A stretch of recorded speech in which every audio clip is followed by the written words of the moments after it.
వీళ్ళని ఈ విధంగా ప్రమోట్ చేయడం. అలా ఏంటంటే వాళ్ళు చెరొక రూ. 100 ఇవ్వడం. దాంతో నేను బ్రతకడం.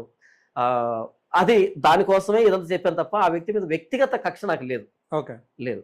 ఆయన బెగ్గర మీద కక్ష పెట్టుకోవాల్సినంత అవసరం నాకు లేదు. హ్మ్. ఇప్పుడు భిక్షగాడు కనిపించినప్పుడు సాధ్యమైతే కనికరపడాలి తప్ప, కక్ష పెట్టుకోవడంలో తప్పు. హ్మ్. అది నైతిక విలువ కాదు. హ్మ్. సో, నేను ఇలాంటి బెగ్గర్స్‌ని చూసినప్పుడు బాధ అనిపిస్తది. ఎలా బ్రతుకుతారు పాపం హ్మ్. అనేటట్టు బాధ అనిపించి, అందులో భాగంగా ఇదంతా చెప్పాను తప్ప, వ్యక్తిగతంగా కాదు ఓకే. అనే దానికి మాత్రమే.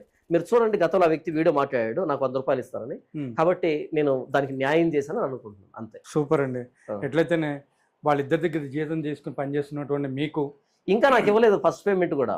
ఓహ్! బట్ త్వరలో రావాలని మేము కూడా ఈగర్లీ కోరుకుంటున్నాను. Waiting for yeah! My salary. Okay. ఇక్కడ ఇంకొక విషయం అండి. ఇప్పుడు అజయ్ బాబు గారు కానివ్వండి, లేకపోతే అభినయ్ దర్శన్ గారు కానివ్వండి, వీళ్ళు చేస్తున్నటువంటి కొన్ని